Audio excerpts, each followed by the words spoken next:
Good afternoon. I'm Dan Parsons, Folk and Traditional Arts Coordinator at the War Museum, Wildfowl Art. And welcome to another edition of Delmarva Cooks. Today we feature Mr. Newell Quinton from San Domingo. He's going to be preparing homemade scrapple. And we have a little video of him where I went to his house this weekend and he killed a hog with his family. It was a group of people. And but before we watch the video, I'd like to introduce Mr. Quinton. And you could just tell us a little bit about yourself. Okay. Well, I'm originally from San Domingo.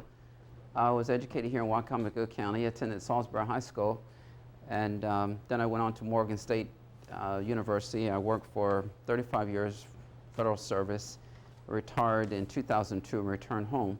And returning home and working mostly in the community and trying to continue some of the traditions that we had in our family and the community. And of course, one of those was to annual Thanksgiving and hog killing. And associated with the hog killing, of course, is the making of homemade sausage and scrapple. And that's one of the things that we will try to do today. Is my nephew over here, Mr. David Hackett, is continuing to prepare many of the components is the liquor and the ground beef that we save from our Saturday hog killing so that we can demonstrate it today. I guess we want to do the video first? Yeah, would you like to sit up here and just narrate sure, it as we go through? Sure, we can do that. And I don't know if for us, it's a traditional experience to raise hog and butcher them to save the pork for our family needs. But we can go through the video and I will try to describe to you what's occurring along the way. And your mother's here as well. Oh yes, let me introduce my family.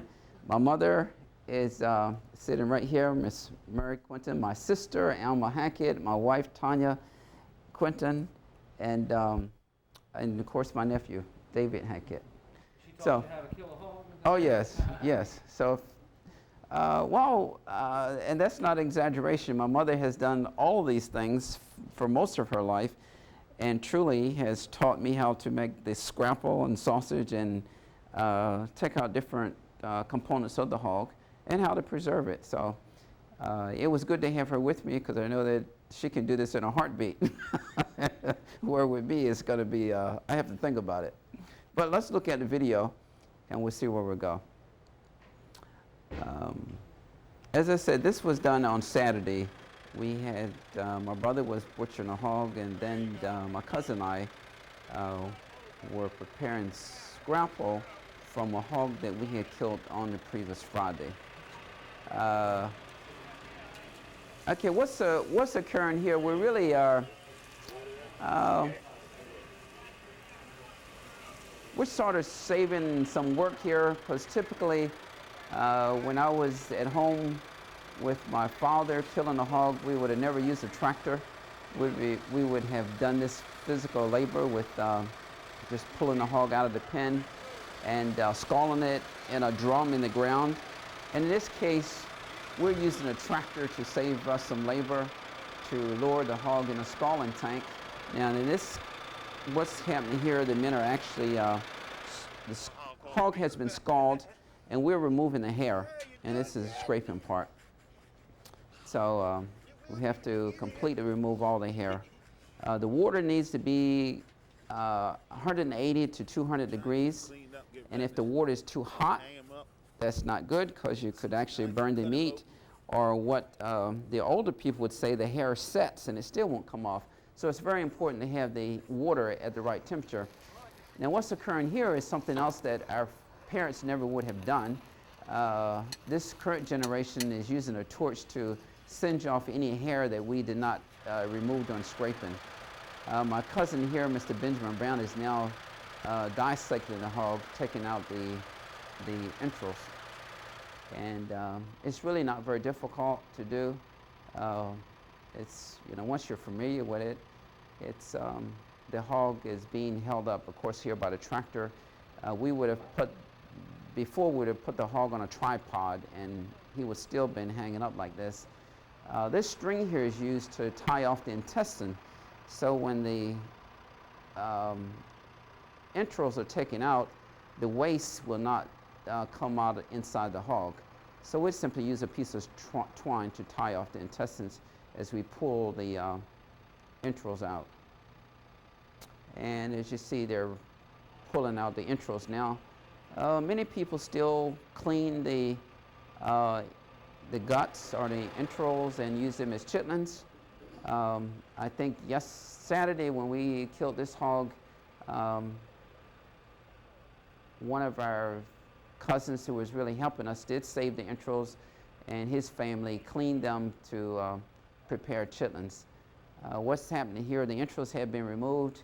Well, you can see a picture of the entrails. We're going to take off the organs.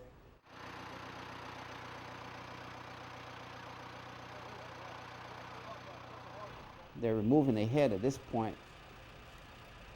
You have to cut the backbone with either with a hatchet or saw.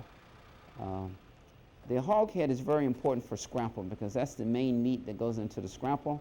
We're cleaning it here, washing off the blood, and it will be separated into at least 4 components. We take off the jaw, take out the tongue, continue to clean it and wash it. We're lowering the hog now for so it actually can be butchered. That's just putting it on a table that's supported by just some sawhorses. And here we're splitting off the backbone so it will actually open up. And you cut off the backbone. Here we're cutting along the backbone, and you see the spare ribs of the hog there. And okay, this is separating the hog head. I'm actually taking out the tongue because we will clean the hog head, the jaw, into smaller parts so we can cook it. After the head is cleaned and cooked, then it's ground up into to make the scrapple. I think some of the youth that were there wanted to see the brains, so I was showing them where the brains were, and there's a sack and covered by bone where the brain sets. So I was showing them that part. What's occurring here? They're still taking. It looks like we're taking out some of the portions of the hog. The sirloin is being separated, the hams from the middlings and the shoulder. The middlings is where the bacon comes from, and we just took off the ham. I've eaten this stuff all my life, and now. This gentleman here is just keeping the fire hot. As you always have to have warm water. That's my mother adding in the hog head into the pots. We always use cast iron pots for making scrapple, as well as we still use those to make lard, which is the hog fat. And this is the hog head and the organs. They're being cooked. And it's actually putting the meat components in there. They're covered with water, and they're cooked until it's all very tender. And that liquor is what I had here in the pot when we came in to use to making the scrapple. But many of the trimmings from the bones is also in this pot that's being cooked. And we actually cook it until the meat comes off the bone. So it could take probably an hour or so, or if not longer, for it to cook completely. There's some skin that's in the pot that gets ground up as well. So you have the hog head, the organs, some skin. All of that goes into the scrapple. Yeah, you were going to ask me. Yes, he's adding some salt, which is, we will add more salt when we taste the liquor after we take the meat out. But the salt actually it removes the taste of freshness to me. But there's, you add salt as you're cooking it. And we'll probably add some salt here to see what it tastes like. But again, it's continually cooked and stirred until the meat comes from the bone. Of course, this is Keith Brown. He's trying to sample a piece to see if it's cooked.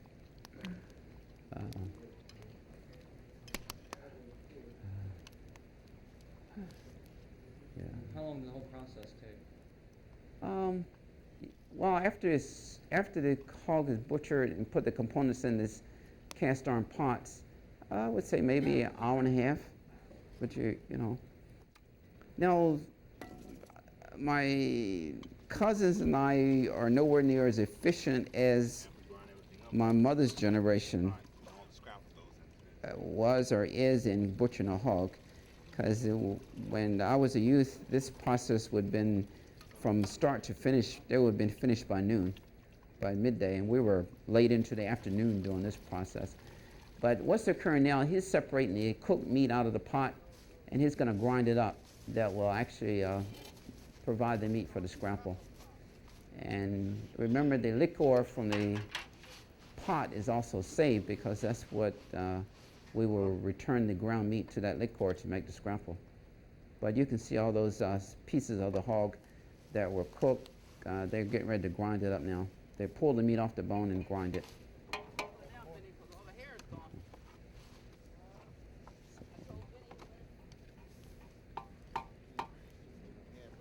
Yeah, traditionally we would start the process early in the morning, probably at daybreak when I was a youth, and by noon, it would be done. I mean, to include making scrapple, lard, dissecting the pig, the whole process. But we're just nowhere near as efficient as our parents was. You can see them actually grinding their meat now. Now that's an electric grinder. Yes. Well, at one point we had a hand grinder at home, and again we would turn the grinder while my mother would have added the cooked meat to make the scrapple. It's very important. I mean, it was not a casual thing, because the scrapple as well as sausage is really what we were going to eat that winter. So yeah, we had a hand grinder.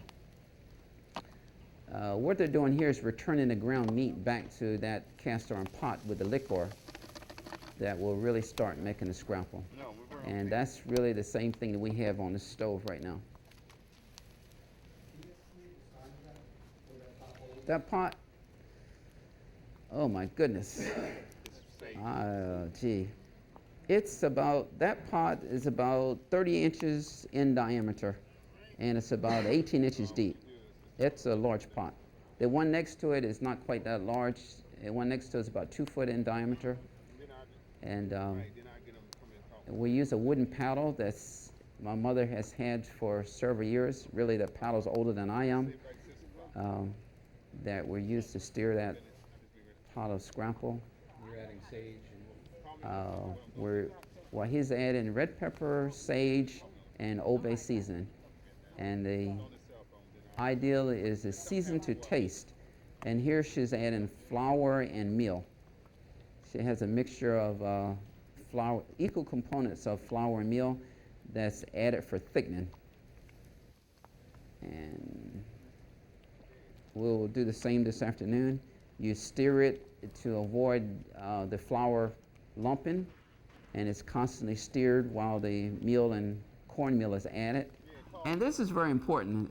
This is something that my mother will say, you cook it until the scrapple leaves the pot. If you notice clearly, there's some fat around, or grease around the edge of the pot, but the scrapple itself was sort of floating on that. And that's what she says, you cook it until it leaves the side of the pot. Here it's being poured out. And it's poured out in these aluminum pans to cool, and it actually gels. What's it called? How would you preserve that? Well, we actually put it in the freezer.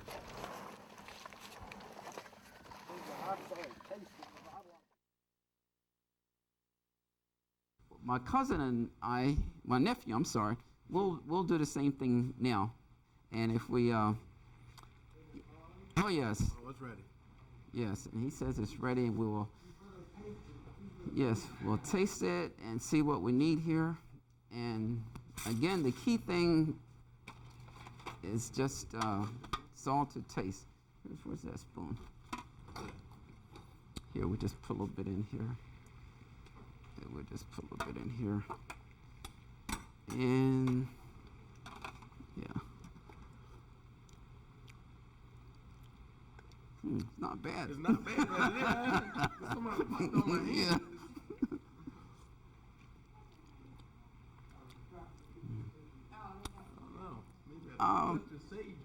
Well, we're gonna do that, but I'm looking for this. The first thing we want to do is make sure we get no salt.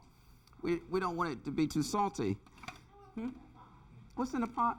This is the liquor from the day we cooked it, and the ground meat. We saved some of the meat so we could do it today. The first thing we always want to do is make sure we had enough salt. And if you recall, when he was cooking it, he added salt to the meat while it was being cooked, and that's the first thing we try to do here. Okay, so we don't want to put too much salt in it. Maybe you shouldn't. What do you think? Tastes okay to you? It tastes okay. right. We won't do any salt. Yes, and then we'll thicken it. Right, it's ready to thicken. We're gonna add some pepper and sage and Old Bay. Okay. That's what I thought. A little bit of salt. You just know from experience how much to put in. It's just a guess. Yes. So guess. Here. Okay. Keep stirring. Keep stirring. Okay, just keep stirring.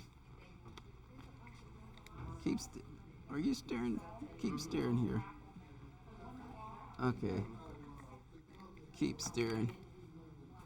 You said this is basically the same ingredient. Oh, yeah. You use for sausage, right? Yes. Yes. Just a different type of. It's just different meat. Yeah. I'll put it like it's the second one I missed all my life. I'll put it like that. Okay. Keep stirring. Okay. So do you kill your own hogs, or do you just come over with Oh family? yeah, I don't have all. Was your father there Saturday, or was it your sister? Our father, my grandfather passed away. Oh, no, none of my mom. We live in trap. We were all home, and had other commitments. Just get a little bit. Just get a spoonful. There you go. See what that tastes like. Okay. You gotta stir it.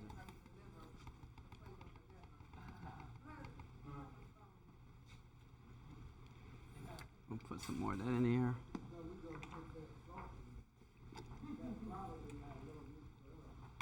we'll put a little bit more of this in here.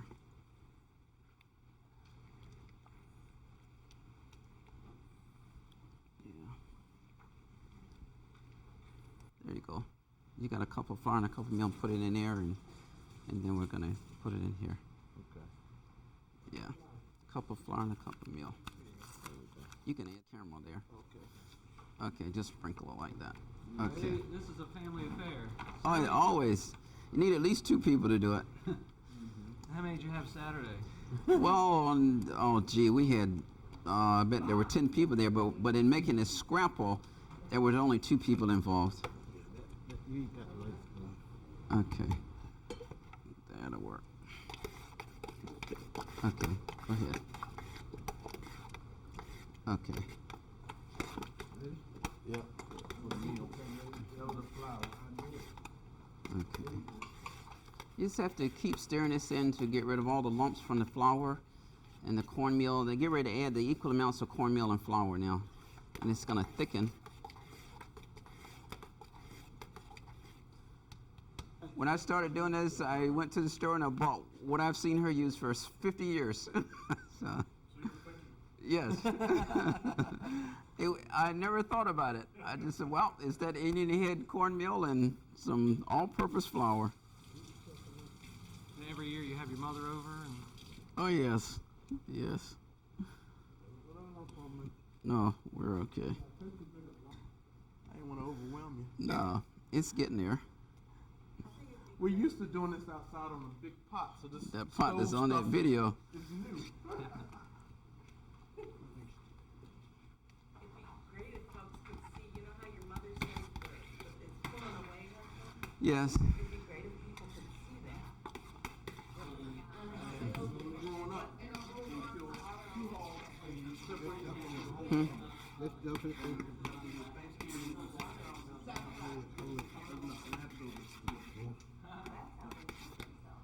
See, you can tell when it's getting ready to get done. There's nobody here. Yeah, it's getting close. It's just enough. Yeah, Done now. that's enough. Matter of fact, when you doing this year, this spring? In February. February. I'll be this year. We should get ready to leave it. Yes, get ready to do it. You can tell when it's almost done. Around the edge of the pot, you'll see a little bit of grease, and then the scrapple will hold together. Look over the show. You can see the difference. The texture is even different. Get your pumps a little bit lower. Oh, Pot, look at that. yeah. See Mhm. that? Mhm. And right now. Yeah. Unless you want to just add this rest of this. Yeah, that's what you got. Yeah. You still not frosted. Yeah. Mhm. Okay. It's getting close.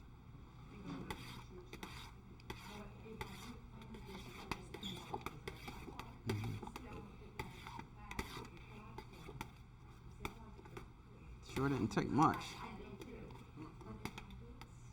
That's gonna have a lot of meat in it, but that's gonna be pretty good. Very good here. Yeah. And in all your years, have you ever burnt any? No. No? No. Because it has to be. It's too important.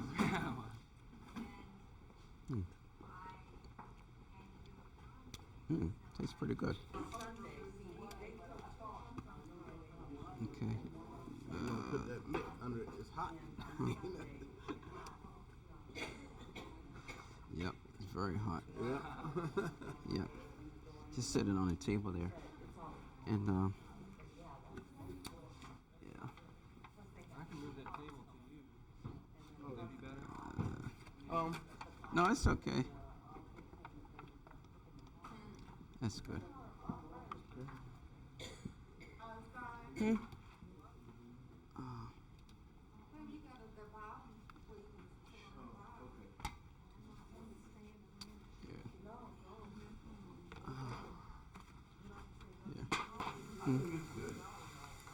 I know it's meaty. Yeah, it's got a lot of meat in it. And I can see some lumps in it too when we were steering it. Yeah. Yeah. Yeah, I can see some lumps in it. I So, was trying to break them up. yeah. But hopefully it tastes all right. What do you think? Does it taste okay? Oh, go right ahead. Try it. Try it. I think we all sort of knew what roles we had to do and what things we could not do. And we always looked to our parents to decide what to do next. I mean, it's just really right now, just like in making Scrapple at home, we would go so far, but at some point we will always ask my mother, says, gee, what do you think? To coach us along the way. And the same way with making sausage. I mean, you grind the meat up, but then you gotta mold the seasoning in. And it's a question, and you fry a piece and see if you need more red pepper or Old Bay or sage in the season. So it is an art form, but it's all seasoned to taste. And you just learn what things you're comfortable with and what things you're not.